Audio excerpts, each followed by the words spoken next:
Finally. That single word from Constance Aldrich filled the dining room like smoke, settling into every corner where Ruth had once felt she belonged.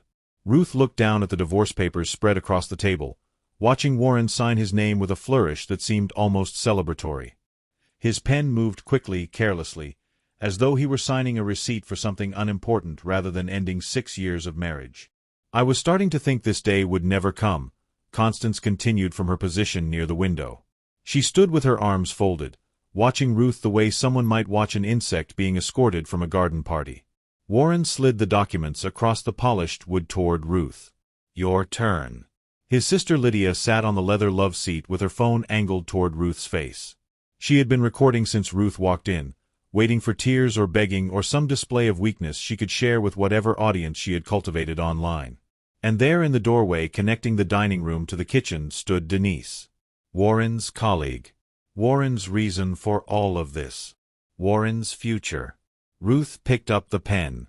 Her fingers were steady even though something deep in her chest felt like it was being pressed flat under an enormous weight. I still cannot understand what took so long, Constance said. You had nothing to negotiate. You brought nothing into this marriage and you are taking nothing out of it. Ruth turned to the first page requiring her signature. She had read these documents 3 times already. She knew exactly what she was signing away. The house she had helped pay for. The savings account she had contributed to more than Warren had during those first years when he was between positions. The car she had driven carefully for 12 years because Warren found it embarrassing to have in the driveway. She signed the first page. She is being difficult for attention, Lydia said without looking up from her phone screen. That is what people like her do. They drag things out because they have nothing else happening in their lives. Ruth signed the second page. Warren shifted in his chair. Let us just finish this. His voice carried no cruelty in it, which somehow made everything worse. He was not angry or sad or conflicted. He was simply impatient, ready to move on to the dinner reservation or the evening plans or whatever celebration was scheduled after Ruth finally removed herself from his life. I am finishing, Ruth said quietly. Welcome back to another powerful story, my beloved listeners. Kindly tell where you are watching from and what time it is where you are at. If you are new here, prepare for a story of betrayal, unexpected love, and what truly makes a family. Drop everything and listen closely. This tale of heartbreak and redemption might just change how you view love and family forever. Denise stepped further into the room, her heels clicking against the hardwood floor that Ruth had refinished herself 3 summers ago. Back then Warren had called the project charming. Back then he had brought her lemonade while she worked on her hands and knees with sandpaper and stain. Back then she had believed they were building something together. The movers are coming Tuesday, Denise said. Her voice was pleasant in the way that sharp things can sometimes appear smooth from a distance. So whatever you are taking, take it before then. We are starting fresh. Ruth signed the 3rd page.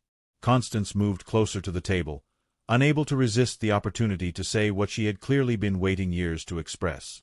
I have to tell you something, Ruth. From the day Warren brought you home to meet us, I knew you were not suited for this family. A florist. Arranging flowers for other people's weddings while your own husband builds something real. Making centerpieces while he makes deals. It was always going to end this way. I am only surprised it took him so long to see what I saw from the beginning. Ruth signed the 4th page. She could feel Lydia zooming in on her face, hunting for the crack in her composure, the tear that would make compelling content. But Ruth had cried enough in the months since she first discovered what Warren and Denise had become to each other. She had cried alone in the bathroom at 2 in the morning. She had cried in her car in the parking lot of the flower shop. She had cried until there was nothing left, and now she was simply empty, hollowed out like a gourd at the end of autumn. Warren reached for his coffee cup and took a casual sip. He did not look at Ruth. He looked at Denise, and something passed between them that might have been excitement or relief or anticipation of the life they were about to begin. Ruth signed the 5th page. Someone who understands business, Constance added, nodding toward Denise. Someone who knows how to present well at firm dinners instead of talking about peonies and soil composition like anyone at the table cares about gardening. Ruth signed the 6th page. Do you have anything to say for yourself? Lydia asked from behind her phone. Any final words for posterity? Ruth looked up at her sister-in-law. Lydia was younger than Warren by 4 years, still unmarried, still living in the apartment their parents had purchased for her, still waiting for a life that seemed perpetually delayed. The cruelty she directed at Ruth had always felt borrowed, as though she were performing her mother's values rather than holding her own. Ruth said nothing. She signed the final page and set the pen down carefully, aligning it with the edge of the documents. The marriage had lasted 6 years. The dissolution had required 15 minutes and a conference table that still held the centerpiece Ruth had arranged last autumn. Dried hydrangeas from the garden she had planted when they first moved in. "That is it then," Warren said. He gathered the papers and tapped them against the table to align the edges. "My lawyer will file these Monday morning." Ruth stood and smoothed the front of her dress. It was pale blue, simple, the kind of thing Constance had once described as department store appropriate, with a smile that was not really a smile. "I hope you all find what you are looking for," Ruth said. She meant it in ways they could not understand. Not as a curse, not as sarcasm, simply as truth. She picked up her purse from the chair where she had left it and walked toward the front door. Behind her, she heard Constance exhale with satisfaction. She heard Warren's chair push back from the table. She heard Denise say something quiet that made Lydia laugh. Ruth walked through the living room, past the family photographs that had already been replaced with art prints Denise had selected, past the coat closet that no longer held any of her things, past the umbrella stand she had found at an antique market their first year together, when Warren still held her hand in public and still looked at her like she was something precious. She reached the front door and paused with her hand on the knob. "Good riddance," Constance called out from the dining room. "Good riddance to mediocrity." Ruth opened the door and stepped out onto the porch she had painted twice, once when they first moved in and once 3 years later when the weather had worn the original coat down to bare wood. She stood there for a moment looking at the garden she had spent 6 years cultivating. The roses were beginning to show their autumn colors. The lavender had finished blooming but still held its silver-green foliage. The hydrangeas that had provided the centerpiece inside were fading from blue to purple to a dusty rose that always made Ruth think of old letters and forgotten promises. Someone else would tend this garden now. Or more likely, someone would be hired to tear it out and install something more modern, more suitable for the life Warren and Denise intended to build together. Ruth walked to her car, the 12-year-old sedan that Warren had insisted she park in the garage where clients could not see it during the last 2 years of their marriage. She had kept it maintained and clean, not because she could not afford a newer one, but because it still ran well and she had never seen the point in discarding something functional simply because it was not impressive. She sat behind the wheel for a long moment, her hands resting on the steering wheel, her eyes fixed on the house growing smaller in her rearview mirror. Inside, they were probably opening wine, probably toasting to freedom, probably already forgetting she had ever been part of their family. Ruth reached into her purse and pulled out her phone. She scrolled through her contacts until she found a name she had not called in 8 years. Grandmother. Her thumb hovered over the name for a long moment. One call would change everything. One call would end the experiment she had been conducting since she was 22 years old. One call would bring resources and power and options flooding back into her life like water released from a dam. But she had been so determined to make it on her own. So determined to prove that she could be loved for who she was rather than what she had. So determined to build a life that had nothing to do with the fortune her family had accumulated across 3 generations. She had wanted authenticity. She had wanted to know if anyone would choose her when she had nothing to offer except herself. She had gotten her answer. Warren had chosen her when he believed she was ordinary, and he had discarded her when ordinary became inconvenient. His family had tolerated her when they thought she was simply a phase, and they had shown their true feelings when they realized she was permanent. Ruth set the phone in the cup holder without making the call. Not yet. She would handle this herself a little longer. She started the car and pulled away from the curb, watching the house shrink to nothing in her mirror. The apartment Ruth rented was a 1-bedroom unit above a hardware store on the east side of the city. The building was old but clean, with narrow hallways and windows that stuck in their frames when the humidity rose. The kitchen was barely large enough for one person to move around in. The bathroom was so narrow she could touch both walls simultaneously if she stretched out her arms. She moved in 3 days after signing the papers, carrying boxes up the steep staircase by herself because she had not wanted to ask anyone for help and there was no one left to offer.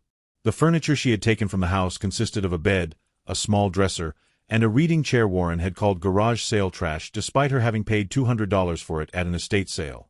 Everything else she had left behind, unwilling to fight for things that held only bitter memories. She arranged her grandmother's quilt on the bed. She lined up her books on the narrow shelf beside the window. She placed the small wooden box where she kept her sewing supplies on top of the dresser, next to the photograph of her parents she had carried with her since she was 7 years old. That first night, she made tea in her small kitchen and sat in the reading chair looking out at the alley behind the hardware store. A streetlight cast orange shadows across the brick wall of the building next door. She could hear someone playing music in the apartment below her, something soft and melancholy that seemed to match her mood. This was what she had chosen when she walked away from the Bellamy estate 12 years ago. Simplicity. Anonymity.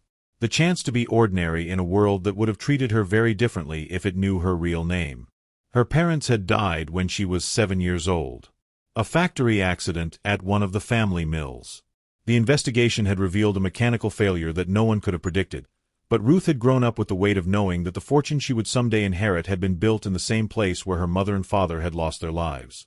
Her grandmother Marguerite had raised her after that. Marguerite Bellamy, who had taken over the textile business from her own father and transformed it into something remarkable. Under Marguerite's leadership, the mills had become worker-owned cooperatives. The profits were shared with the people who did the actual labor. The environmental impact was carefully managed. The working conditions were safer than any in the industry. By the time Ruth was old enough to understand what her family name meant, the Bellamy holdings had expanded into real estate, sustainable technology, medical research, and charitable foundations that operated across 4 continents. Forbes occasionally tried to estimate the family's net worth but always gave up, frustrated by the deliberately obscured network of trusts and holdings and investments that Marguerite maintained. The real number, Ruth knew, was somewhere around $4 trillion. But Ruth had never felt at home in that world. She had grown up surrounded by staff who treated her like porcelain and classmates who only cared about her last name.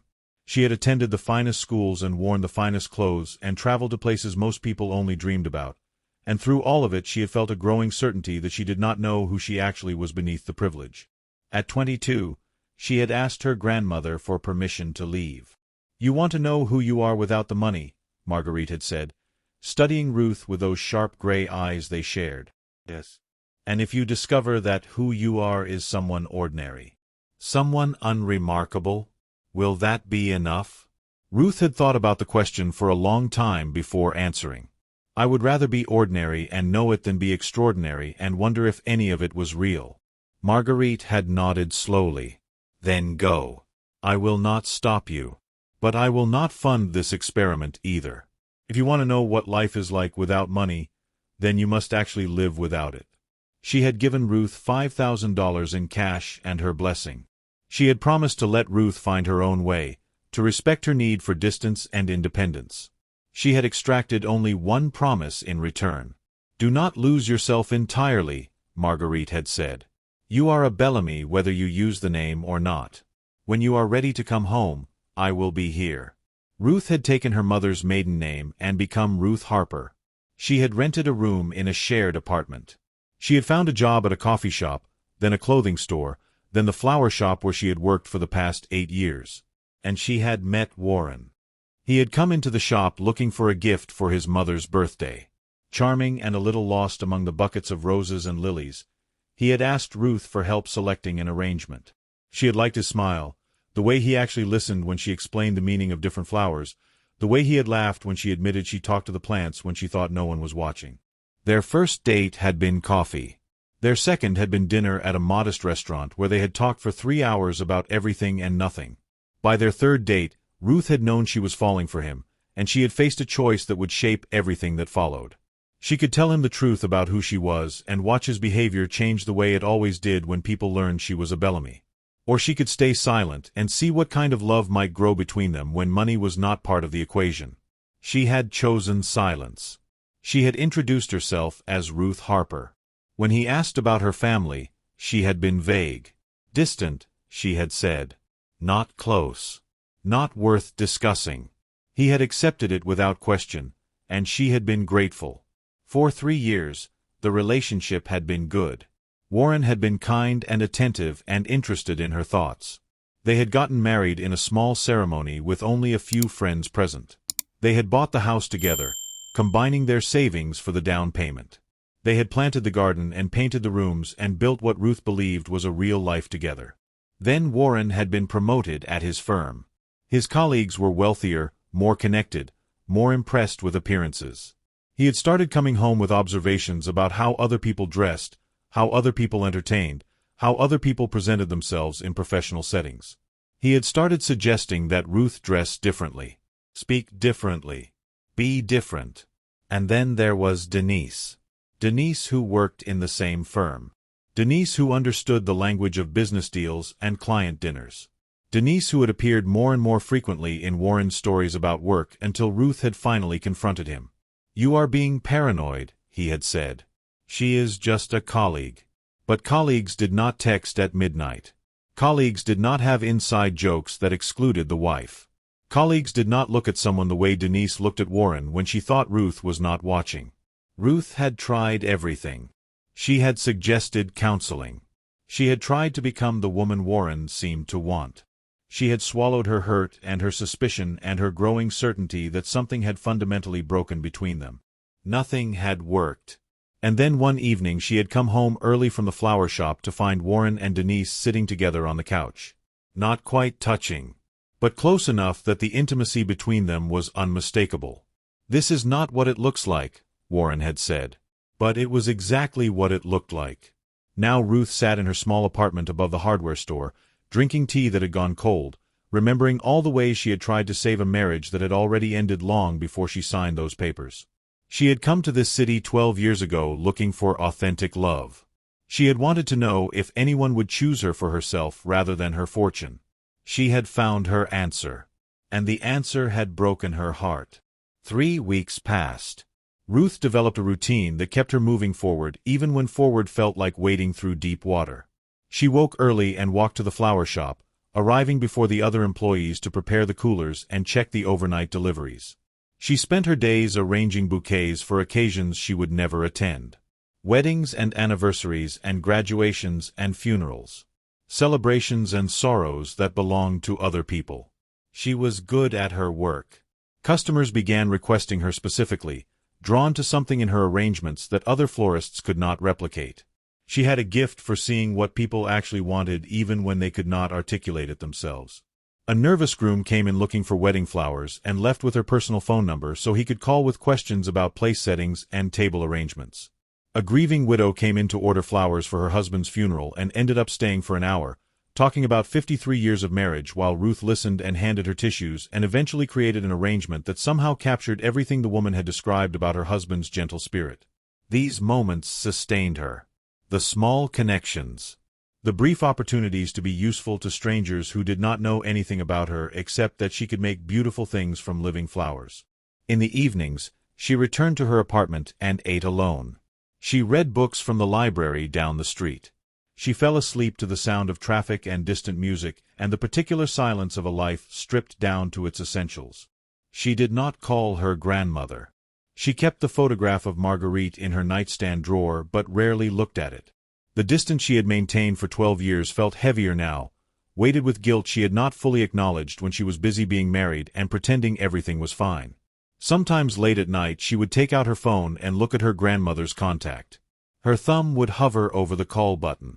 And then she would put the phone away again, telling herself she was not ready. Telling herself she needed to prove she could survive this on her own before she asked for help. The truth was more complicated.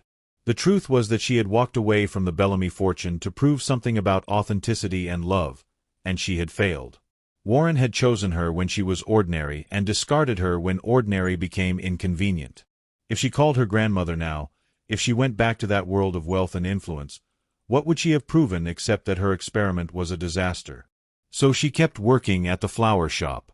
She kept paying rent on her small apartment. She kept putting one foot in front of the other even when she was not entirely sure where she was walking. And she waited for something to change. Across the city, Warren was celebrating. The restaurant he had chosen for the occasion was the kind of place that did not put prices on the menu because anyone who needed to ask could not afford to eat there. Crystal chandeliers hung from ceilings painted to look like Renaissance frescoes. The waitstaff moved in choreographed patterns, appearing and disappearing with such precision that the food seemed to materialize from thin air. Warren sat at the head of a long table surrounded by his partners from the firm, his mother, his sister, and of course Denise. They had ordered champagne to toast his new beginning, and the bottles kept coming as the evening progressed. To Warren, one of the partners said, raising his glass. And to a future finally unobstructed. Everyone drank. Constance reached over to pat her son's hand. I always knew you would find your way. I just wish you had not wasted so many years on that detour. Warren smiled but said nothing. Denise leaned against his shoulder, proprietary and content. She was already planning the renovations she wanted to make to the house. Already discussing color palettes and furniture catalogs, and the firm's holiday party she would now be attending as Warren's official partner rather than his colleague. We should talk about the future, she said. The firm's annual retreat is coming up in February. It would be good to make our debut as a couple somewhere impressive. Warren nodded, but his attention had drifted to a conversation happening at the other end of the table. Did you hear about the Morrison account? One of the partners was saying to another. They went dark last week. No response to any of our calls. Warren frowned. Morrison was supposed to be a sure thing. What happened? We do not know yet. Could be timing. Could be they are shopping around. I would not worry about it. Warren filed the information away and returned his attention to Denise. Whatever was happening with Morrison would sort itself out. The market fluctuated.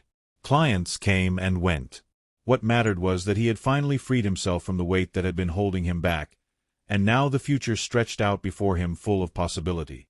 After dinner, they returned to the house. His house now, with Denise.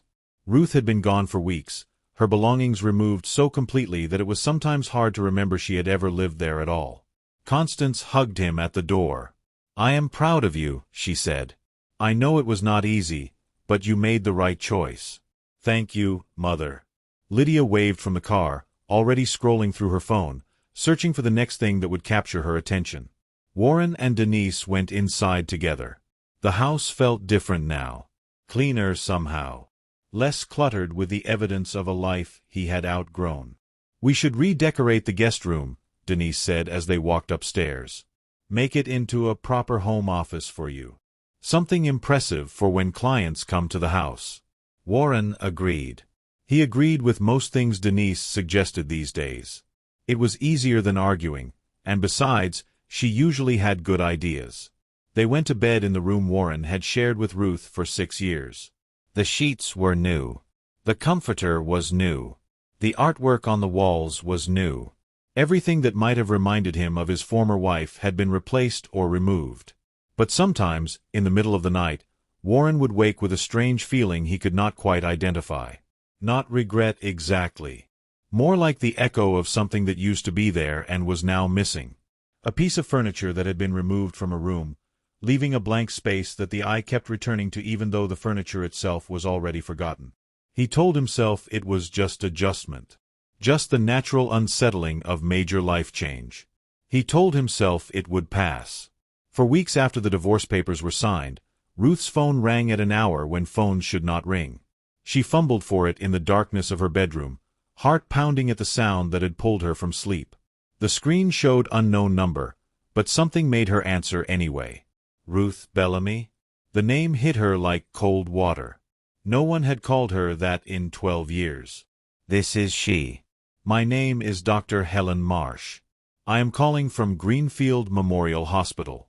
Your grandmother, Marguerite Bellamy, has listed you as her emergency contact. She has asked me to reach out to you. Ruth sat up in bed. The room seemed to tilt around her, the familiar walls of her small apartment suddenly strange and distant. What happened? Is she all right? There was a pause on the other end of the line. The kind of pause that doctors learn to use when they are about to deliver news that will change everything. She is stable at the moment, but she has been diagnosed with advanced heart failure. The condition has progressed significantly. She has asked to see you if you are willing to come. Ruth's hand tightened on the phone. How long has she known? Several months, from what I understand. She declined most aggressive treatments.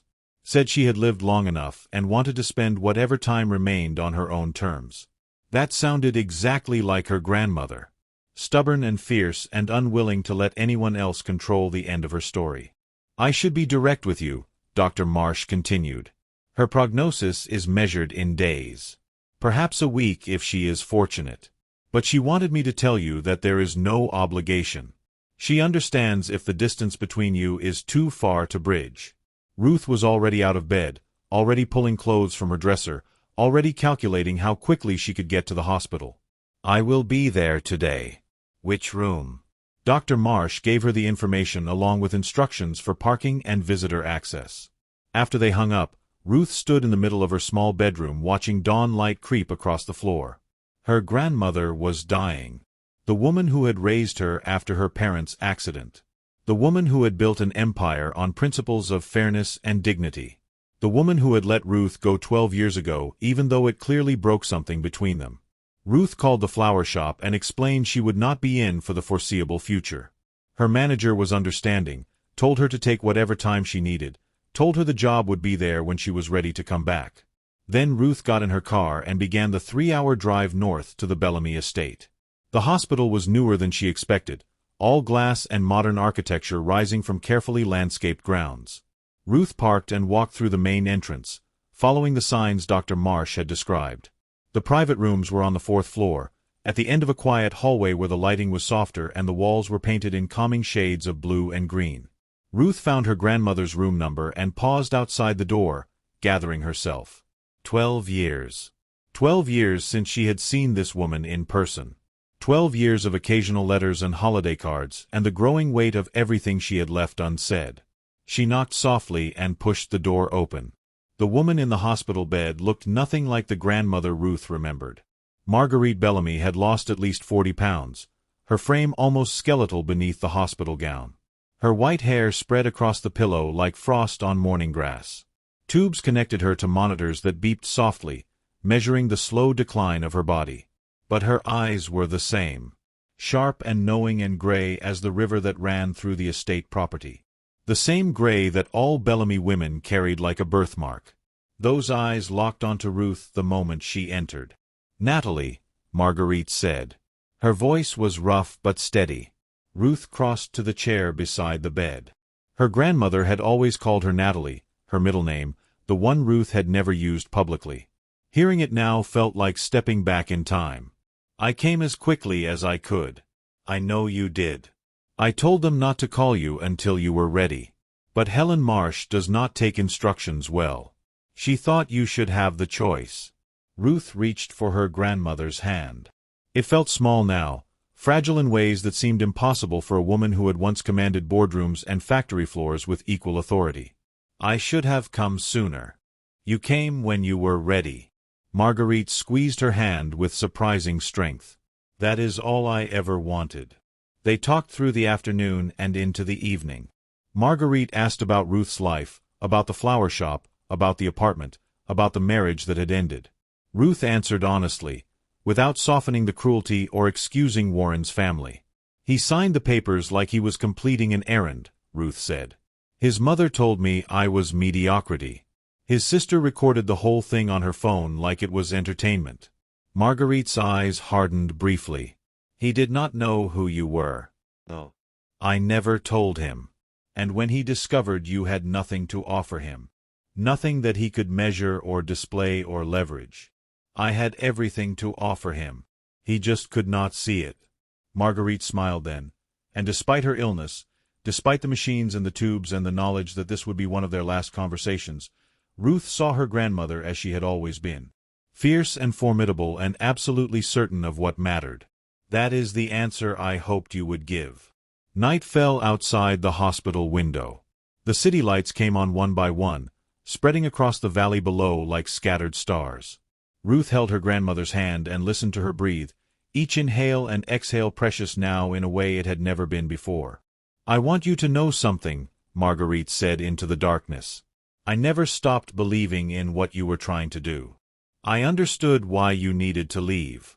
Why you needed to know who you were without the money and the name and all of it.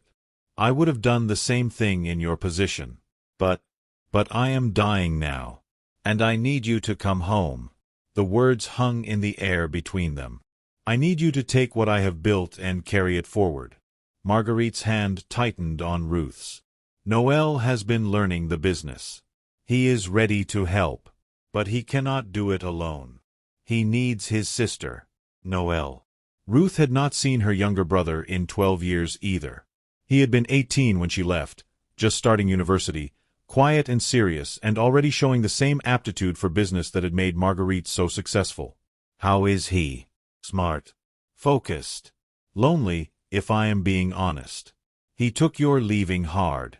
He did not understand why you needed to go, and I could not explain it in a way that made sense to a teenager who just wanted his sister around. Ruth felt tears building behind her eyes. All the years of distance. All the relationships she had let wither while she was busy trying to prove something to herself. I did not mean to abandon him. I know. And he knows. But you need to tell him yourself. Marguerite's breathing grew labored, and Ruth reached for the call button, but her grandmother stopped her. Not yet. Let me rest. You will be here when I wake up. It was not a question. Ruth stayed by her grandmother's side as Marguerite drifted into sleep. The monitors beeped their steady rhythm. Somewhere down the hall, a nurse moved past on quiet feet. The hospital settled into its nighttime hush. Ruth looked at her grandmother's face, peaceful now in sleep, and thought about everything that had brought her to this moment. The marriage that had failed. The years of hiding. The family she had left behind to prove something that now seemed less important than she had believed. She had wanted authenticity. She had wanted to be loved for who she was rather than what she had. She had gotten her answer. But maybe the answer was not what she thought it was. Maybe the experiment had not proven what she set out to prove.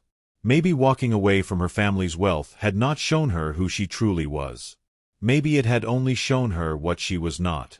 She was not someone who could be happy hiding from her own identity.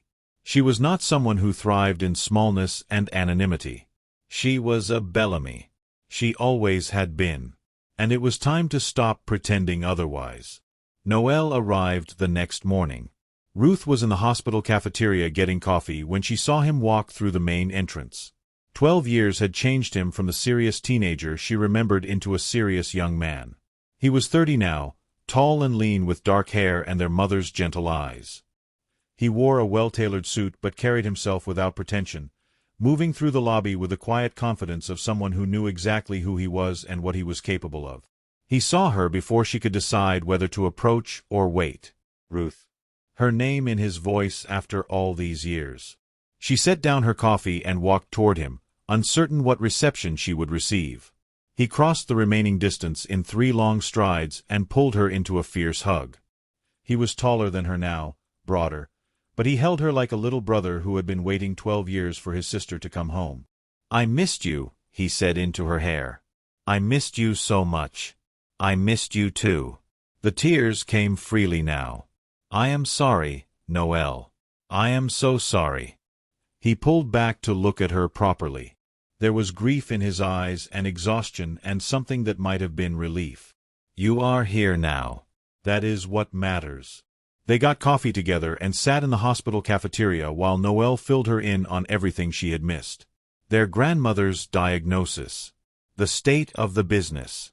The responsibilities that would soon be transferring to the next generation. "She has been preparing for this for months," Noel said. "Getting everything in order. Making sure the transition will be smooth." She knew she was running out of time, and she wanted to spend it finishing what she started rather than fighting for more days in a hospital bed. "That sounds like her. She talked about you constantly. About how proud she was that you went out and built your own life. About how she knew you would come back when you were ready." Ruth wrapped her hands around her coffee cup. "Was she disappointed? That I stayed away so long?" Noel considered the question carefully. "I think she understood that you needed the distance. But I also think she was lonely for you. especially after I started traveling more for the business. The estate got very quiet. Ruth thought about her grandmother in that enormous house, surrounded by staff and obligations, but missing the family members who had made it feel like home. I should have called more. Should have visited. Maybe. But you were trying to figure something out. I never resented you for leaving, Ruth. I was confused and hurt at first, but eventually I understood. You needed to know who you were without all of this. That takes courage. Or foolishness. Noelle smiled slightly. Sometimes they are the same thing. They finished their coffee and went upstairs together. Marguerite was awake when they entered, her eyes tracking them as they took seats on either side of her bed. My grandchildren. Both of them. Together. Her voice was weaker than it had been the night before, but her gaze was just as sharp. This is what I wanted. This is what I have been waiting for. The next 5 days were both the longest and shortest of Ruth's life. She stayed at the hospital almost constantly, leaving only to shower and change clothes at the estate house that had once been her home. Noelle was there with her most of the time, the two of them falling into an easy rhythm of conversation and comfortable silence that surprised Ruth given how long they had been apart. Marguerite drifted in and out of consciousness. When she was awake, she told stories. About building the business. About Ruth's mother, who had been Marguerite's only daughter. About what the Bellamy name meant and why it mattered. We are not just rich, she said one afternoon when she was stronger than usual. We are responsible. Every person who works in our mills is a partner. Every decision we make affects thousands of lives. The money is just a tool. What matters is what we build with it. She made Ruth promise things. To continue the worker cooperative model. To maintain the environmental standards. To remember that wealth without purpose was just accumulation. And she made Ruth promise something else. Do not hide anymore. Marguerite's hand gripped Ruth's with desperate strength. You spent 12 years learning what it means to be ordinary. That education was valuable. But it is over now. You know who you are without the money. Now learn who you can become with it. On the 6th day, Marguerite did not wake up. The doctors had warned them it was coming. The body was giving out even as the spirit remained strong. Ruth and Noelle sat on either side of the bed, holding their grandmother's hands, while the monitors told their quiet story of decline. Ruth read from a book of poetry their grandmother had loved. Noelle held Marguerite's hand and spoke to her softly about the business, about the projects they had been working on together, about how proud she would be when she saw what they accomplished. In the early morning of the 7th day, as dawn light began to filter through the hospital window, Marguerite Bellamy took her last breath. Ruth felt it happen. Felt the moment when the hand in hers went still. Felt the particular quality of silence that follows when a soul leaves a body. She looked at Noelle across the bed. His eyes were wet but his face was calm. She is gone, he said quietly. Ruth nodded. The tears came, finally, flowing down her cheeks without sound. 12 years of distance. 12 years of things left unsaid. And now no more chances to say them. But her grandmother had known. Had understood. Had forgiven Ruth for leaving because she had understood why leaving was necessary. And now Ruth understood something else. The hiding was over. The experiment was finished. It was time to become who she was always meant to be. The funeral was private, held on the estate grounds where Marguerite had tended gardens for 60 years. 30 people attended. Long-time employees who had known Marguerite since the beginning. 2 old friends from her university days. Ruth and Noelle and a handful of foundation board members who had been loyal to the family for decades. There was no media coverage. No spectacle. Just a simple service in the garden Marguerite had loved most, with late autumn flowers surrounding the small gathering and the sound of water from the fountain she had installed when Ruth was a child. Ruth spoke about her grandmother's life. About the principles that had guided her business decisions. About the belief that wealth was a responsibility rather than a privilege. About the love she had shown, fierce and demanding and always absolutely certain of what mattered. She built something remarkable, Ruth said, standing before the people who had gathered to honor her grandmother. Not just a business, but a legacy. Not just wealth, but a way of thinking about wealth that could change the world if we let it. And now it falls to us to continue what she started. After the service, Ruth walked alone through the estate gardens. She had not been back here in 12 years, and everything was both familiar and strange. The paths she had walked as a child. The trees she had climbed before anyone realized she was watching. The flowers that bloomed year after year regardless of who was there to see them. Marguerite had loved these gardens. Had found peace in the simple act of tending living things. Ruth understood that now in a way she had not when she was younger. The flower shop had given her the same kind of peace. The satisfaction of nurturing beauty into being. The quiet joy of watching something grow. Noel found her near the fountain. "The lawyers want to schedule the reading of the will," he said. "They are suggesting tomorrow if you are up for it." Ruth nodded.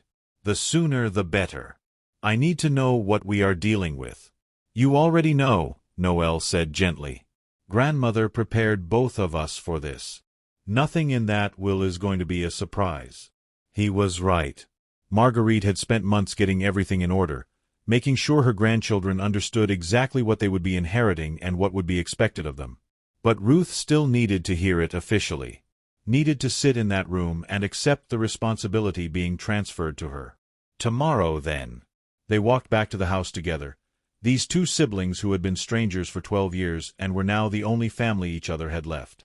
The estate rose before them in the evening light, all limestone and glass and the weight of 3 generations of Bellamy history. Ruth looked at it and felt something shift inside her. This was her home. It always had been. She had been foolish to think she could leave it behind forever. But the leaving had taught her things. Important things. Things that would make her better at this than she would have been if she had never gone. She understood what it meant to work for wages. To worry about rent. To be invisible in a world that only paid attention to wealth and power. She understood what it felt like to be dismissed by people who could not see her value. And now she would carry that understanding into a position where she could actually change things. Where her decisions would affect thousands of lives. Where the resources at her disposal could create real and lasting good in the world. Her grandmother had been right. The experiment was over. It was time to learn who she could become. The reading of the will took place in the estate library, surrounded by first edition books and the handwritten correspondence that chronicled 3 generations of the textile industry's evolution. The family lawyers were present, along with representatives from the various trusts and foundations that would be affected by the transfer of assets. Ruth sat on one side of the long table. Noel sat beside her. Across from them, the lawyers arranged their papers and prepared to read the document that would change everything. The estate of Marguerite and Bellamy, the senior lawyer began, is distributed as follows. What followed was a detailed accounting of holdings that made Ruth's head spin even though she had known the general outline for most of her life. The textile mills across 3 continents. The worker-owned cooperatives. The real estate holdings in 12 countries. The investment portfolios. The charitable foundations. The medical research grants. The scholarship funds. Total estimated value of the combined holdings exceeded $4 trillion. Ruth and Noel would inherit the majority of this fortune, split evenly between them. Noel would take primary responsibility for business operations while Ruth would oversee the foundation and social initiatives. They would serve as co-directors, making major decisions together, ensuring that neither of them would ever have to carry the full weight of the Bellamy legacy alone. There were specific bequests to longtime employees. Generous endowments to the scholarship funds that had put hundreds of students through university. Contributions to the medical research initiatives that Marguerite had championed for decades. And there was a letter. The lawyer handed Ruth an envelope with her name written on it in her grandmother's distinctive handwriting. Ruth opened it with trembling fingers and read the words Marguerite had written for her. My dearest Ruth, if you are reading this, then I am gone and you have come home. I have been waiting for you for 12 years, and I am grateful that you arrived in time for us to say goodbye. You left to learn who you were without the money. That was brave and necessary, and I am proud of you for doing it. But now I need you to learn something else. I need you to learn who you can become with it. The fortune I am leaving you is not a gift. It is a responsibility. Every dollar represents a choice. Every investment affects lives. Every decision you make will ripple outward in ways you cannot predict. Do not be afraid of this power. Wield it with integrity. Use it to build things that matter. Remember what you learned during your years away, that every person deserves dignity regardless of their position, that hard work should be honored, that kindness matters more than status. You are ready for this. You have been ready for a long time. I was simply waiting for you to believe it yourself. All my love. Your grandmother. Ruth folded the letter carefully and placed it back in the envelope. Beside her, Noel was watching her with quiet understanding. She knew you would need that, he said. She wrote it months ago, right after the diagnosis. Said you would need to hear it from her even after she was gone. Ruth nodded, unable to speak past the lump in her throat. The lawyers concluded their reading and gathered their papers. They would be in touch over the coming weeks as the various trusts and holdings were officially transferred. There were documents to sign and procedures to follow and 1,000 administrative details that would require attention. But all of that could wait. Right now, Ruth needed to sit with the magnitude of what had just happened. The woman who had raised her was gone. The fortune she had walked away from 12 years ago was now hers to steward. The life she had been hiding from had finally caught up with her. And somewhere across the city, Warren was probably waking up beside Denise, completely unaware that the woman he had dismissed as mediocrity had just become one of the wealthiest people on the planet. Ruth thought about that for a long moment. About the divorce papers she had signed while his family watched and mocked. About the cruelty she had endured in silence because she had believed that showing emotion would only give them more ammunition. She was not angry anymore. The grief and humiliation had burned themselves out during those weeks in her small apartment, and what remained was something quieter. Something that felt almost like peace. Warren had chosen her when he believed she was ordinary. He had discarded her when ordinary became inconvenient. He had never known who she really was because he had never bothered to ask. That was his loss, not hers. And now Ruth had work to do. 3 months passed. Ruth immersed herself in learning every aspect of the Bellamy empire. She met with department heads and factory managers and foundation directors. She toured the mills where workers were partners rather than employees, where profit-sharing in healthcare and education benefits created loyalty that no competitor could match. She studied the sustainable innovations her grandmother had championed, the organic dyes and recycled fibers and zero-waste production methods that put the Bellamy operations decades ahead of the rest of the industry.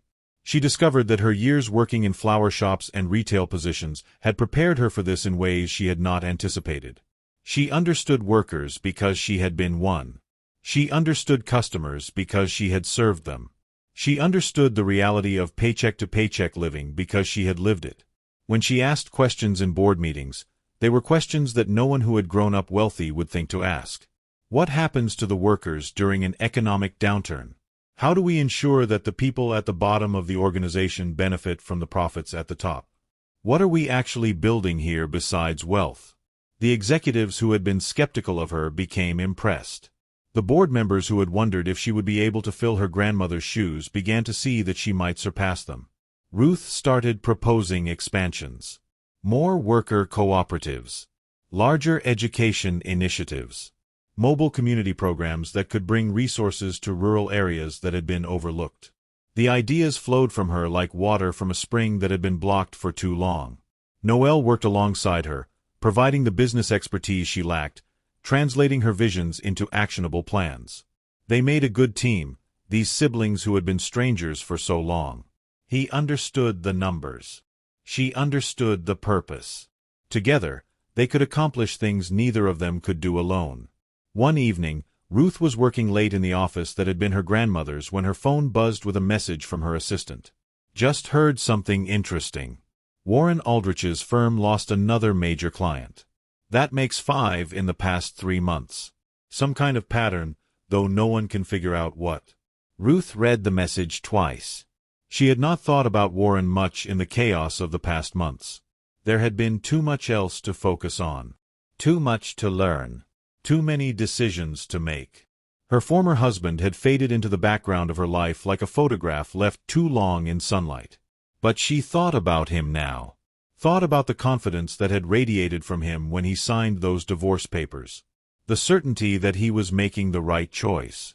The absolute conviction that he was trading up from mediocrity to something better. She wondered if that certainty was starting to waver. She wondered if he had any idea why. Ruth set the phone aside and returned to her work. Whatever was happening to Warren Aldrich was not her concern anymore. She had a foundation to run. A legacy to build. A purpose that had nothing to do with the man who had once believed she was holding him back. But somewhere in the back of her mind, a small voice suggested that the universe had a way of balancing accounts. And the balance was just beginning to shift. In his office across the city, Warren stared at his computer screen with growing unease. 5 clients lost in 3 months. 2 more threatening to leave. Potential partners who had seemed eager to work with his firm suddenly going quiet, canceling meetings, failing to return calls. Something was wrong. He could feel it the way you feel a storm approaching before you see the clouds. A pressure in the air. A stillness that precedes chaos. His business partner Marcus had noticed it too. "Someone is blacklisting us," Marcus said during a late-night meeting in Warren's office. "I have been asking around. There are rumors that working with our firm has become professionally risky. No one will tell me why." Warren loosened his tie. "That is paranoid. Who would blacklist us? We have not done anything to anyone." Marcus looked at him for a long moment. "Are you sure about that?" Warren thought about Ruth. About the divorce. About the way his family had behaved during the signing. About the things his mother had said and the video his sister had recorded. But Ruth was nobody. A florist. A retail worker. She had no power, no connections, no ability to influence the kind of people who made up Warren's client base. "It cannot be her," Warren said. "She does not have that kind of reach." "Then who?" Warren did not have an answer. At home, things were also beginning to feel different. Denise had been distracted lately, her attention always on her phone, her excuses for working late becoming more frequent and less convincing. He remembered Ruth's accusations during the final year of their marriage. The suspicion she had expressed about his relationship with Denise. The way he had dismissed her concerns as paranoia even though they had been accurate. Was history repeating itself in reverse? Was Denise now doing to him what he had done to Ruth? He tried to push the thought away, but it kept returning. The way Denise looked at her phone when she thought he was not watching.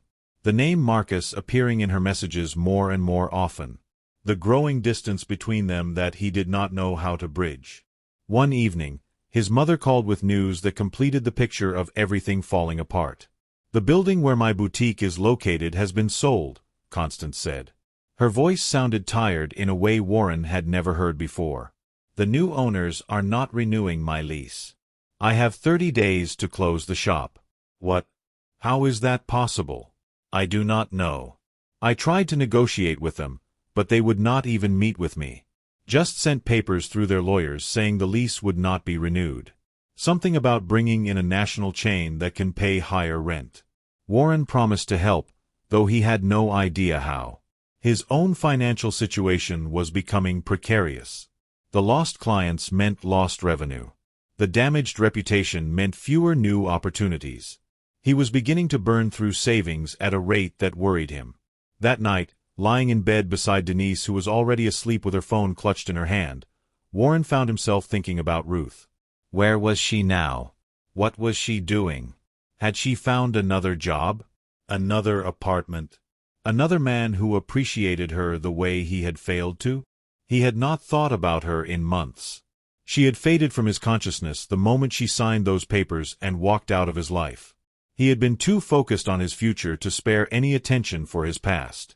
But now, as everything around him seemed to be quietly crumbling, he could not stop wondering if there was a connection he was not seeing. The thought was ridiculous. Ruth had no money, no power, no influence. She could not possibly be responsible for any of this. Could she? 6 months had passed since the divorce when Warren finally admitted to himself that something was systematically wrong. The losses had continued with a steady rhythm that felt almost deliberate. 7 clients gone now.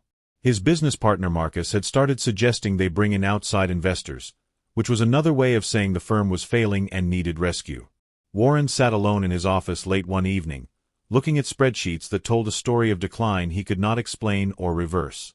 The firm his father had started 30 years ago was slowly bleeding out, and nothing he did seemed to stop the hemorrhaging. His phone buzzed with a text from Denise. "Working late again. Do not wait up." He stared at the message for a long moment. 3 months ago, he would have accepted it without question. Denise was ambitious. She worked hard. These were the qualities he had admired in her, the qualities that had convinced him she was the partner he needed rather than Ruth with her flowers and her simple contentment. But now he recognized something in that message. A pattern. An excuse that felt rehearsed. He had used the same excuses with Ruth during the final year of their marriage. Warren put down his phone and rubbed his eyes. The office felt empty without the usual sounds of productivity. Most of the staff had left hours ago. Some of them had left permanently, taking positions at other firms rather than riding out the uncertainty of a sinking ship. He thought about calling Denise, demanding to know where she really was. Confronting her the way Ruth had once confronted him about the late nights and the constant texting. But he already knew what he would find. The same thing Ruth had found. The same betrayal he had inflicted on her without remorse or conscience. He did not make the call. Instead, he sat in the darkness of his office and wondered how his life had come to this. 2 weeks later, Denise confirmed what Warren had already suspected. They were sitting in the living room of the house that had once belonged to him and Ruth. Denise had been quiet all evening, distracted, checking her phone repeatedly despite Warren's increasingly pointed looks. "We need to talk," she finally said. Warren set down his drink. The words were familiar. He had spoken them himself to Ruth when he finally admitted that their marriage was over. About what? About us. About where this is going. She stood and walked to the window, looking out at the garden that had once been Ruth's pride. It was overgrown now. Neither of them had bothered to maintain it, and the landscaping service Denise had hired had quit after their third invoice went unpaid. "I thought you were going somewhere, Warren. I thought you had momentum. That is what attracted me to you. Your ambition. Your certainty. The way you seemed destined for bigger things." Warren felt the words like physical blows. "And now I am not sure what I see. Your firm is failing. Your clients are leaving. Your reputation in the industry is damaged in ways I do not fully understand. You are becoming someone I did not sign up to be with. So you are leaving." Denise turned to face him. There was no guilt in her expression. No remorse. Just the calm calculation of someone who had weighed her options and made a rational decision. "I am pursuing other opportunities." Other opportunities. Warren almost laughed. "Is that what we are calling Marcus now?" Denise did not deny it. She simply shrugged, as though the question was beneath her dignity to answer. "You and I wanted the same things, Warren. Success. Status. A certain kind of life. But you are not delivering on that promise anymore. Marcus is." Warren stood. The anger he expected to feel was not there. Instead, there was something quieter. Something that felt almost like recognition. "This is exactly what I did to Ruth." Denise paused in the act of gathering her purse. "Yes," she said simply. "It is." She walked toward the door, stopping only to look back at him one final time. "The difference is that Ruth actually loved you. I never did.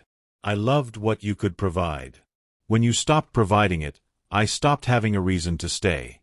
She left.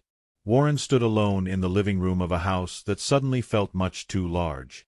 The furniture Denise had selected. The art prints she had hung to replace the photographs Ruth had framed. The silence that pressed in from every direction. He thought about Ruth signing those divorce papers while his family watched and mocked. He thought about the quiet dignity she had maintained while Constance called her mediocrity and Lydia recorded her humiliation for entertainment. He thought about how certain he had been that he was making the right choice. He had never felt less certain of anything in his life. Across the city, Ruth was preparing for the moment she had been building toward for 6 months. The Humanitarian Excellence Gala was the most prestigious charity event in the region. Business leaders and politicians and philanthropists gathered once a year to raise money for causes that mattered and to make connections that would shape the next 12 months of the city's economic landscape. Ruth had chosen this event deliberately. It was visible enough to make an impact, but not so sensational that it would seem like a spectacle. She wanted her emergence into public life to feel purposeful rather than performative. She stood in her suite at the estate, looking at herself in the mirror. The gown was deep green, elegant but not ostentatious. Diamonds at her throat and ears, borrowed from her grandmother's collection. Her hair swept up in a style that felt both modern and timeless. She barely recognized the woman looking back at her. For 12 years, she had dressed for anonymity. Simple clothes in muted colors. Nothing that would draw attention or invite questions. She had wanted to be invisible, to be seen for her character rather than her appearance, to move through the world without the burden of wealth distorting every interaction. Now she was choosing visibility. Choosing to be seen. Choosing to step into the full weight of who she was and what she was responsible for. It was terrifying and exhilarating in equal measure. Noel appeared in the doorway behind her. "You look like grandmother," he said quietly. Ruth turned to face him. Noel was dressed in a perfectly tailored tuxedo, looking every inch the co-director of a global enterprise. Is that a good thing or a bad thing? It is a true thing. She would be proud of you tonight. Ruth took a deep breath. The anxiety was still there, but beneath it was something stronger. Purpose. The knowledge that she had spent 12 years preparing for this moment without even realizing it. "Let us go change the world," she said. Noel smiled and offered his arm. Together. The Grand Meridian Hotel ballroom glittered with wealth and influence. Crystal chandeliers cast soft light over tables of donors and dignitaries. The waitstaff moved in choreographed patterns, ensuring that glasses were never empty and needs were anticipated before they could be expressed. Warren stood near the bar, nursing a drink he could barely afford. He had purchased the ticket on credit that was already stretched too thin, a desperate gamble that networking at this event might salvage something from the wreckage of his professional life. His suit was 3 years old, cleaned and pressed to look presentable, but he felt shabby compared to the tailored elegance surrounding him. Everyone in this room had more money than he did now. More connections. More power. He was a ghost at a party for the living. Marcus was here somewhere with Denise on his arm. Warren had seen them across the room earlier, laughing at something, looking like exactly the kind of power couple Warren had once imagined he and Denise would become. He ordered another drink and tried not to think about how pathetic his life had become. The lights dimmed and a voice over the sound system asked everyone to take their seats for the evening's program. Warren found his assigned table near the back of the room, seated with other individual ticket holders who lacked the corporate connections for better placement. The evening's host, a well-known local broadcaster, took the stage to welcome everyone and introduce the keynote speaker.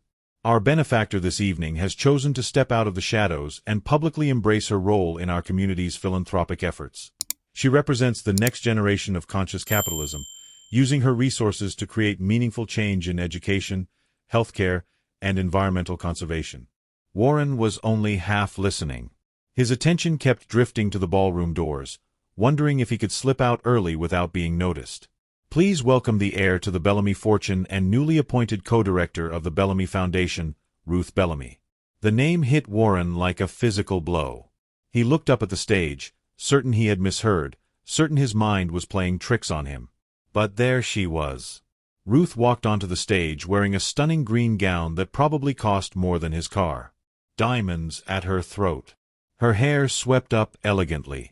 She moved with the authority of someone who had always belonged in rooms like this but had chosen, for reasons he could not begin to fathom, to live otherwise.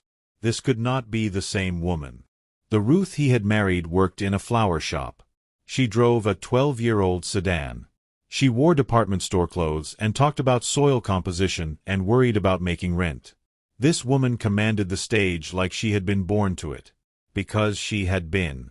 Warren's drink slipped from his suddenly numb fingers, ice scattering across the white tablecloth as he stared at the woman he had dismissed as mediocrity. "Thank you all for being here," Ruth said into the microphone. Her voice was steady and warm, carrying easily across the vast room. "I am honored to continue my family's tradition of supporting causes that create lasting positive change in our community. Warren could not process what he was seeing. His mind kept trying to reconcile the woman on that stage with the woman he had known for 6 years. The woman he had criticized for not understanding business. The woman his mother had called unsuitable. The woman he had replaced with someone he believed was more aligned with his ambitions. The Bellamy family has believed for 3 generations that wealth is not a privilege but a responsibility, Ruth continued. Our mills do not just produce fabric. They produce opportunities. They produce dignity for workers who are partners, not employees. They produce innovation that protects rather than exploits. Around the room, people were nodding, listening with respect, treating Ruth like what she apparently was, one of the most powerful women in the country. I spent 12 years away from this world, Ruth said, and Warren felt her words like needles pressing into his skin. 12 years learning what it means to work for someone else. To worry about rent. To be seen as ordinary. Those years taught me more than any business school could.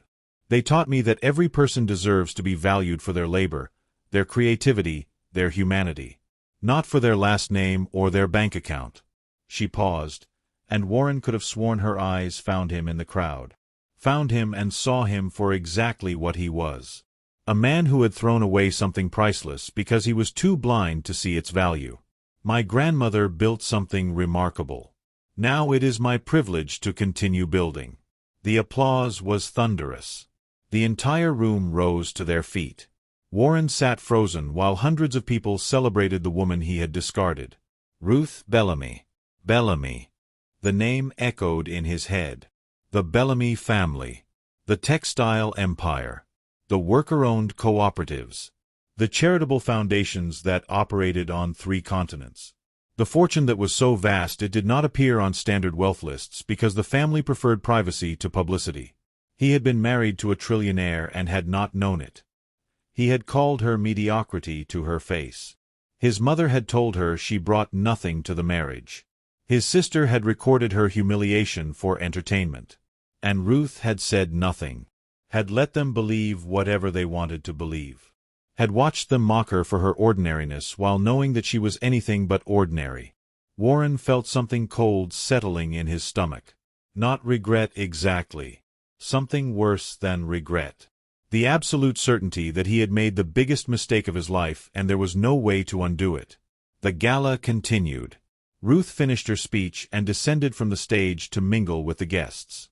She moved through the room with natural grace, stopping at tables to thank major donors and chat with foundation partners. A young man who looked remarkably like her accompanied her. A brother, Warren realized. She had a family. A whole life he had known nothing about because he had never bothered to ask. Warren watched her from his seat in the back of the room. He wanted to approach her but had no idea what he would say. What could he possibly say? I am sorry I called you worthless. I am sorry I let my mother mock you. I am sorry I replaced you with someone I thought was better only to discover that better was actually worse. She was heading in his direction. Warren's heart began to pound. She was stopping at tables, greeting people, and her path was bringing her steadily closer to where he sat. Did she know he was here? Was she deliberately coming to confront him? Then she was standing at his table, her eyes sweeping over the occupants before landing on him. For a moment, her expression was unreadable. Then she smiled. Cool and polite. The kind of smile you give to a stranger who means nothing to you. Warren, she said. What a surprise to see you here. Everyone at the table was staring now. The tension was palpable. Ruth. Warren stood, uncertain whether he should offer his hand or stay frozen in place. I did not know. About your family. About any of this. I know you did not. If I had known. If you had known I was wealthy, you mean? Ruth's voice remained pleasant, but something in her eyes had hardened. Would you have treated me differently? Would your mother have called me suitable? Warren had no answer. The truth was yes. Of course they would have treated her differently. They would have fawned over her, praised her, begged for her approval. All the cruelty and dismissal would have been replaced with sycophantic attention. And that was exactly the problem. That is what I thought. Ruth glanced at the young man beside her. "Noel, this is Warren. My former husband." Noel nodded but did not offer his hand. His eyes were cold. "I have heard about you," Noel said simply. Warren felt the judgment in those 4 words more acutely than any explicit condemnation could have delivered. "Ruth, please." Warren heard the desperation in his own voice and hated it. "Can we talk privately? I need to explain." "There is nothing to explain." Ruth's tone was not cruel. It was something worse. Indifferent. "You made your choices. You signed those papers with a smile on your face. Your family celebrated my departure like I was a disease being cured. There is nothing left to discuss. I was wrong. I see that now. I was so wrong about everything." Ruth studied him for a long moment. Behind her, the gala continued. Music and laughter and the clink of glasses. People enjoying an evening that was designed to celebrate generosity and community. "I hope your business recovers," she said finally. "I hope you find what you are looking for. I am not holding on to anger, Warren. It costs energy I would rather spend elsewhere." She started to turn away. "Ruth, please." She turned back. Her eyes met his, and for just a moment, he saw something flicker there. Not love. Not longing. Something more like pity. "Goodbye, Warren." She walked away, her brother at her side, leaving Warren standing alone at a table full of strangers who were all looking at him with various degrees of curiosity and contempt. He became aware of whispers starting around the room. "That is her ex-husband. The one who divorced her before he knew who she was. I heard his family was terrible to her. Mocked her for being ordinary. His firm is failing. Lost half his clients in 6 months." The whispers spread like ripples in a pond. Warren felt the weight of hundreds of eyes on him, judging him, finding him wanting. His reputation, already damaged by the mysterious loss of clients, was now destroyed completely. He left the gala without speaking to anyone else. He drove home to the empty house that still contained Denise's furniture and art. He sat in the living room in the dark for a long time, thinking about the woman he had married and the woman he had seen tonight. They were the same person. That was the part he could not get past. Ruth had not changed. She had not transformed into someone new. She had simply stopped hiding who she had always been. And who she had always been was someone extraordinary. Someone he had looked at every day for 6 years and failed to see. In the weeks that followed, Warren's collapse accelerated. The gala had been his final attempt to network his way back to relevance. Instead, it had completed his destruction. People who had been merely avoiding him before now actively distanced themselves. His name became associated with poor judgment, with cruelty, with the kind of blindness that successful people feared in themselves and despised in others. His business partner Marcus made him an offer. Buy out Warren's share of the firm at a fraction of its value or face public dissolution. Warren took the buyout. It was not enough to cover his debts, but it was better than watching the company his father had built be torn apart by lawyers. He sold the house. Denise's furniture went to an estate sale. The art prints she had selected were donated to a charity shop. He moved into a small apartment in a neighborhood he would have considered beneath him a year ago. He found work at a warehouse. Loading trucks. Sorting packages. Physical labor that left him exhausted at the end of each shift, but gave him something to do with the hours that had once been filled with client meetings and business strategies. His mother called less frequently. Their conversations had become strained since the revelation about Ruth's true identity. Constance seemed personally offended by the situation, as though Ruth had deliberately deceived them rather than simply failing to volunteer information they had never asked for. "That woman made fools of us," Constance said during one call. "She sat in our home and let us believe she was nobody. Let us treat her like nobody. And the whole time she was laughing at us." "I do not think she was laughing," Warren said quietly. "Of course she was. Why else would she hide something like that? She wanted to watch us embarrass ourselves. Maybe she wanted to see who we really were." Constance did not have a response to that.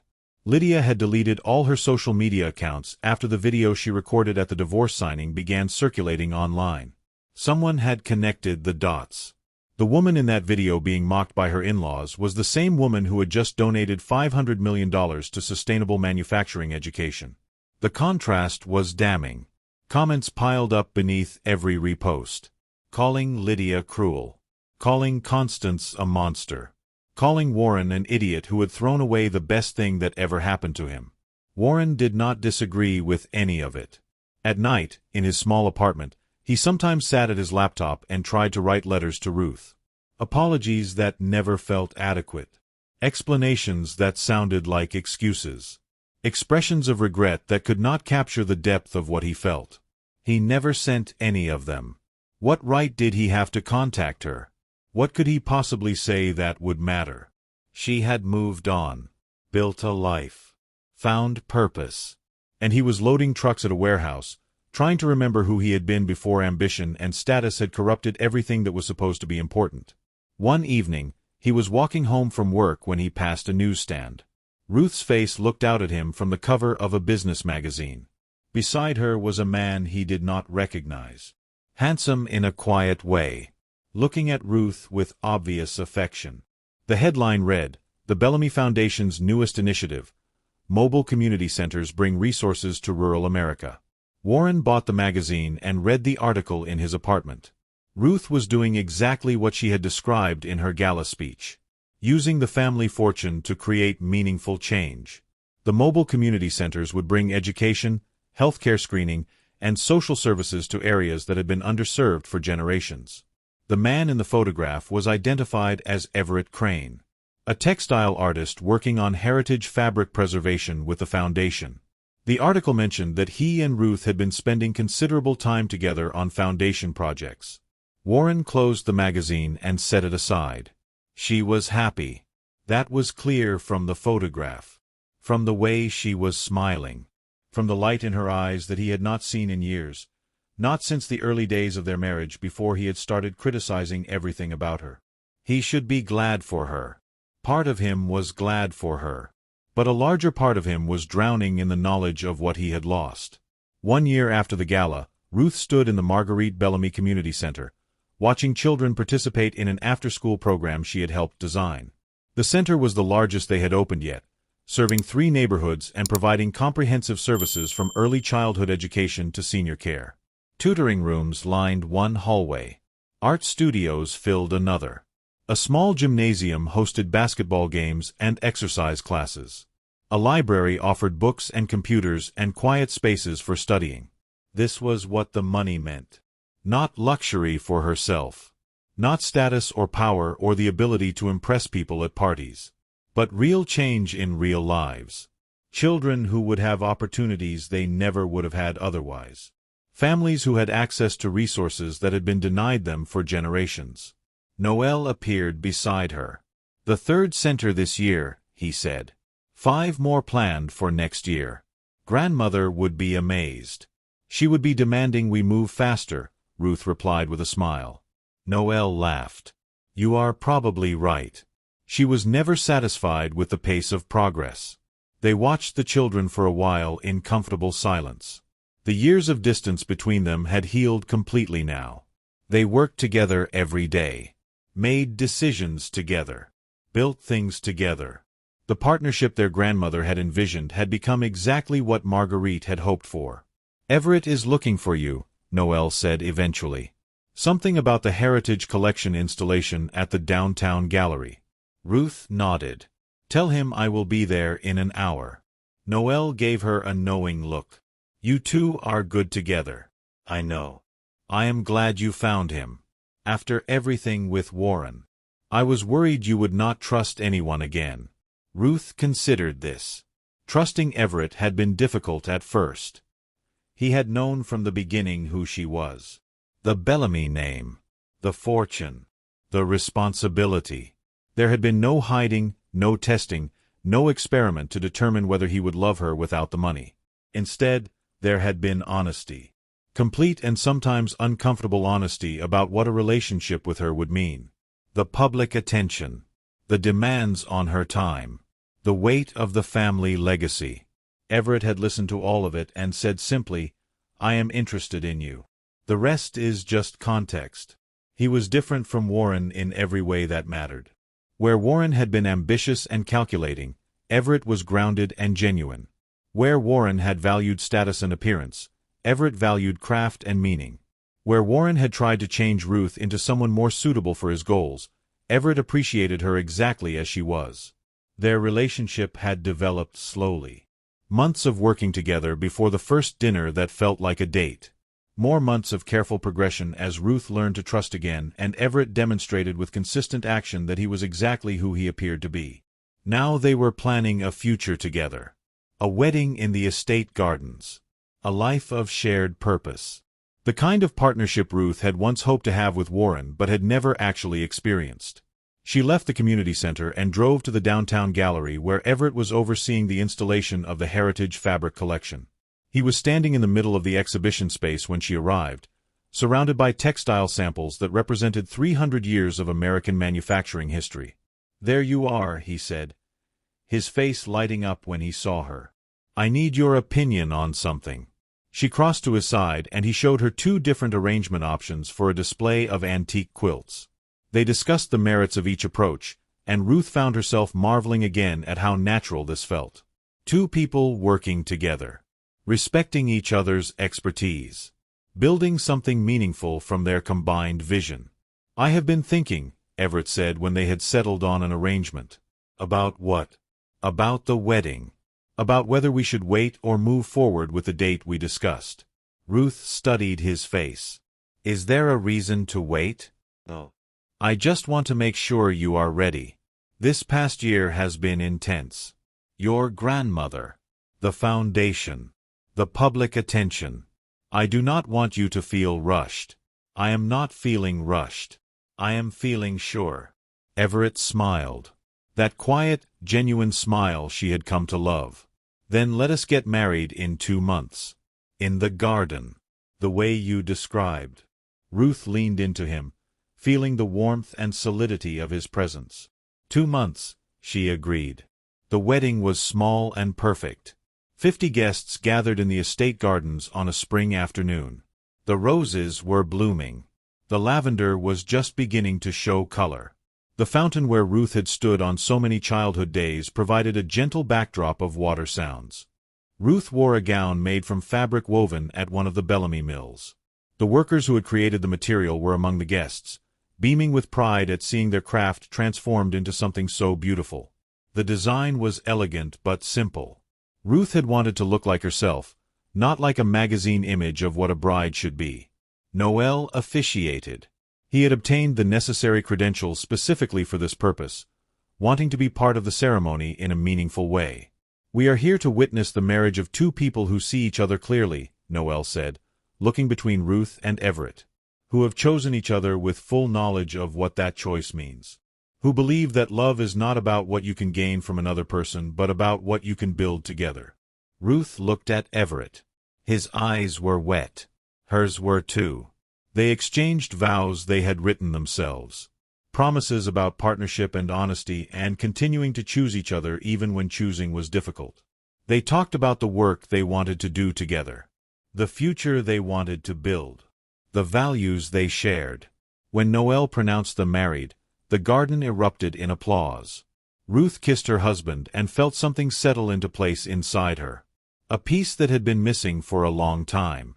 A sense of rightness that had nothing to do with wealth or status or the Bellamy name. She was home. The reception was held on the estate terrace. Dancing and laughter and toasts that made everyone cry. The staff who had known Ruth since childhood shared stories about her as a girl. Foundation colleagues talked about the work they were doing and the lives they were changing. Everett's family, kind and welcoming, embraced Ruth as one of their own.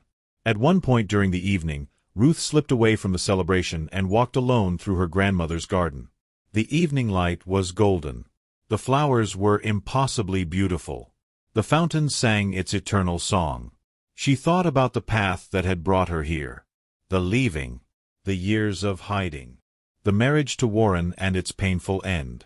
The return home and the discovery of who she was meant to be.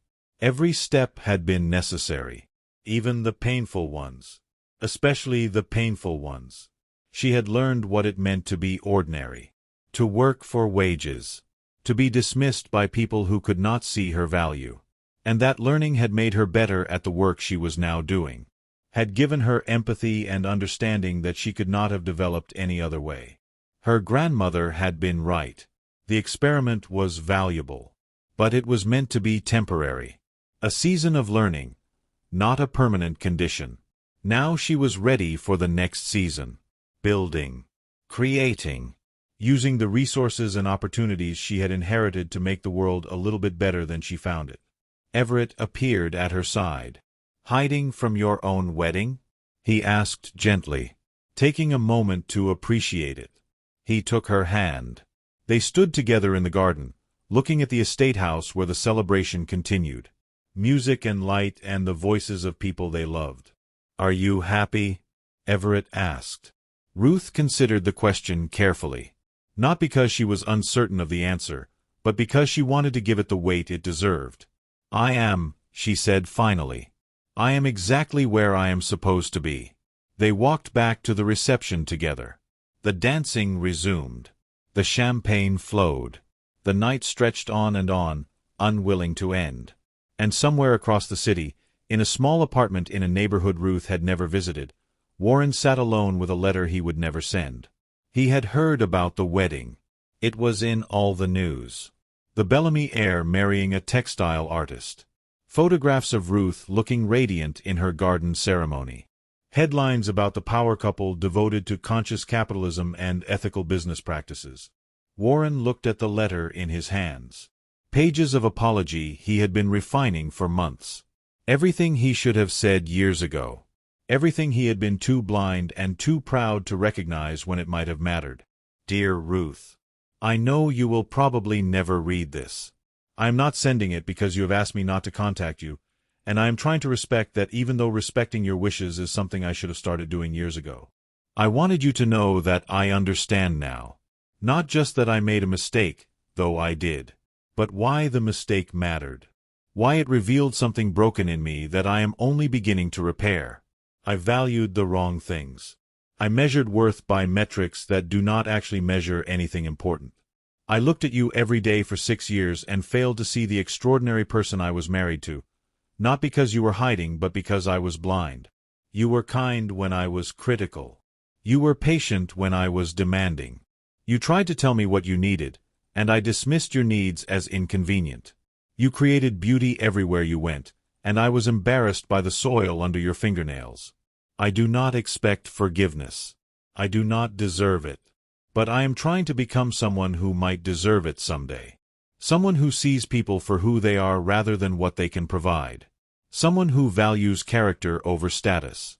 Someone who would have recognized, from that very first day in the flower shop, that you were the most extraordinary person I would ever meet. I hope you are happy with Everett. I hope the foundation work fulfills you. I hope you never think about me except maybe occasionally, with a mild interest you might give to a stranger you once knew briefly. I hope you get everything you deserve, which is everything good. I am sorry for all of it. Warren. He folded the letter carefully and placed it in an envelope. He wrote her name on the front in careful handwriting. Then he opened the drawer of his small desk and placed the envelope on top of the stack of other letters he had written and never sent. Maybe someday he would find a way to deliver them. Maybe someday he would have earned the right to ask for her attention, even briefly. But not today. Today she was getting married. Today she was happy. Today she was living the life she deserved with someone who actually appreciated her. Warren had no place in that story. He closed the drawer and turned off the light. 2 years after the wedding, Ruth gave a speech at the opening of the Marguerite Bellamy Center for Ethical Manufacturing. The facility was a training center for sustainable textile production. Workers from around the world could come here to learn the methods the Bellamy mills had pioneered. The goal was not to protect trade secrets but to share them, to make the entire industry better by raising the standards everyone operated by. Everett stood in the audience with their 6-month-old daughter in his arms. The baby, named Marguerite after her great-grandmother, was sleeping peacefully despite the applause and the camera flashes. My grandmother believed that competition was less important than elevation, Ruth said from the podium. She did not want to be the best in a field of mediocrity. She wanted to raise the entire field so that being the best actually meant something. This center is the fulfillment of that vision. Noelle was there too, proud and beaming. The partnership between the siblings had only strengthened over the years. They made decisions together. They challenged each other. They built things neither of them could have built alone. After the ceremony, Ruth found a quiet moment with Everett and the baby in a small office behind the main hall. "You were wonderful," Everett said. "I was adequate. You were wonderful, and I will not hear otherwise." Ruth laughed and reached for her daughter. Little Marguerite stirred and opened her eyes. Those gray eyes that all Bellamy women carried. That same sharp intelligence already visible even in infancy. "She is going to be extraordinary," Ruth said quietly. "She already is." They stood together in the quiet office, the sounds of celebration muffled by the walls. Ruth thought about all the choices that had led to this moment. The leaving, the hiding, the marriage that failed, the return, the work, the love that grew from shared purpose. Every step had been necessary. Even Warren. She did not think about him often anymore. When his name came up, it was usually in the context of something she had learned from the failure of that relationship. Something that had helped her build a better partnership with Everett. Something that had taught her what to look for and what to avoid. She had heard through foundation channels that he was working at a youth center now, teaching financial literacy to teenagers, volunteering on weekends, trying to contribute something meaningful after years of chasing success that never fulfilled him. She was glad for him. Not in a triumphant way. Not with satisfaction at his reduced circumstances. But with genuine hope that he was finding whatever he needed to find. Everyone deserved the chance to become who they were meant to be. Even people who had caused harm along the way. Even people who had failed to see what was right in front of them. Ruth kissed her daughter's forehead and handed her back to Everett. "We should get back to the guests," she said. They walked out together into the celebration. The future stretched before them full of possibility and purpose. The work would continue. The legacy would grow. And somewhere in the fabric of everything they built, the threads of what Ruth had learned during her years of hiding would be woven permanently. She had discovered who she was without the money. Now she was discovering who she could become with it. And both versions of herself were exactly who she was meant to be. On the last page of his journal, Warren wrote a final reflection. 3 years since the divorce. 3 years since he had seen Ruth sign those papers while his family mocked her and he said nothing. 3 years of watching from a distance as she became everything she was meant to be while he slowly learned how to be someone he did not despise. He was still working at the youth center. Still living in his small apartment.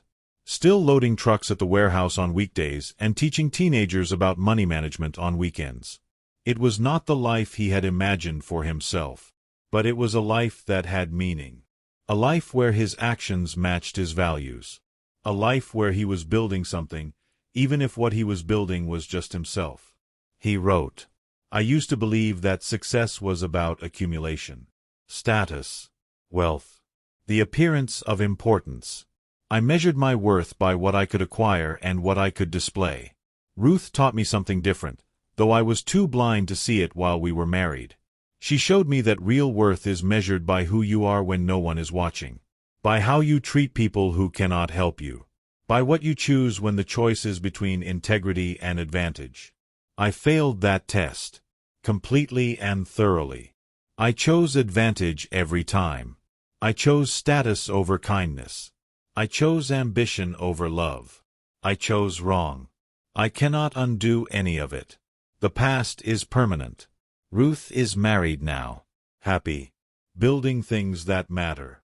She has a daughter. A family.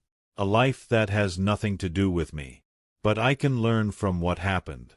I can become someone who would have made different choices. Not for her sake, because she does not need anything from me. For my own sake. For the sake of the person I might still become if I keep trying. Someone told me once that the universe has a way of balancing accounts. I did not believe them at the time. I do now. The people who dismissed Ruth learned that she was worth more than they could comprehend. The people who mocked her were themselves humiliated. The people who thought they were trading up discovered they had traded away the only thing that mattered. It was not revenge. Ruth never sought revenge. It was just consequence. The natural result of choices made without integrity. I am living with my consequences now. They are uncomfortable but not unbearable. I am learning things I should have learned years ago. I am becoming someone I am not ashamed of, slowly and imperfectly. If I could go back and do it differently, I would. Of course I would. But since I cannot, I am trying to go forward differently instead. To be kinder than I need to be. To see people clearly. To value character over convenience. Ruth deserved better than what I gave her. But what she got, eventually, was everything. A family that loves her. Work that fulfills her.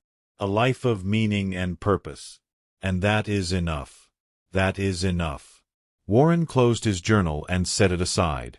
Through the window of his small apartment, he could see the city lights coming on as evening settled over the buildings and streets. Somewhere out there, Ruth was probably having dinner with her husband and daughter. Probably planning the next foundation initiative. Probably completely unaware that her former husband was sitting alone thinking about her. That was as it should be. He had been a brief chapter in her story. A painful one, but ultimately a necessary one.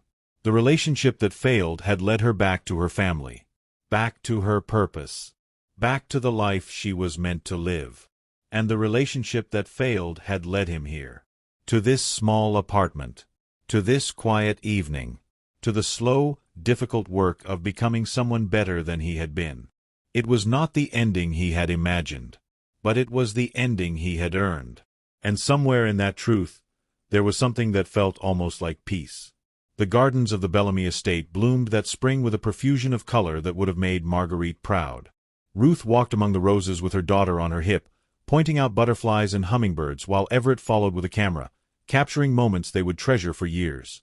Little Marguerite was walking now, toddling along the garden paths with the determined focus of a child who had inherited her great-grandmother's stubbornness. She stopped to examine every flower, every pebble, every insect that crossed her path. She is curious about everything, Everett observed. She gets that from grandmother, Ruth replied. And probably from me. They walked together through the gardens Ruth had tended as a child. Through the grounds where her grandmother had spent 60 years cultivating beauty and purpose. Through the estate that had once felt like a prison and now felt like home. Noelle met them on the terrace with news about a new foundation initiative. A partnership with universities in 3 countries to develop more sustainable textile production methods. A research grant that would fund doctoral students working on environmental innovation. They discussed the details while little Marguerite played with the wooden blocks Everett had carved for her by hand. "This is good work," Ruth said finally. "Let us move forward with it." Noelle nodded and headed back to his office. The partnership between the siblings was seamless now. Years of working together had created a shorthand that made communication efficient and decisions swift. Ruth watched him go, thinking about how far they had come since those first difficult months after their grandmother's death. How they had learned to lean on each other. How they had built something neither of them could have built alone. Everett put his arm around her. "What are you thinking about?" "Everything. Nothing. How lucky I am." "You have earned your luck." Ruth considered this. She supposed it was true. The years of hiding. The pain of the failed marriage. The grief of her grandmother's death. All of it had been necessary to bring her to this moment. But she had not done it alone. She had Noelle. She had Everett. She had the staff and colleagues who believed in the Foundation's mission. She had a community of people who shared her values and supported her vision. She had love. Real love. The kind she had been searching for all those years ago when she walked away from everything. "I used to think I had to prove something," Ruth said quietly. "That I had to earn the right to be happy by surviving without help. By making it on my own. And now I know that the point was never to be alone. The point was to find people who love you for who you actually are. People you can build with. People who make you better than you would be without them. Everett pulled her closer. "You found them." "I did." Little Marguerite toddled over and wrapped her arms around Ruth's leg, demanding attention. Ruth picked her up and held her close, breathing in the soft baby scent of her hair. The sun was setting over the estate gardens. The light was golden. The air was warm.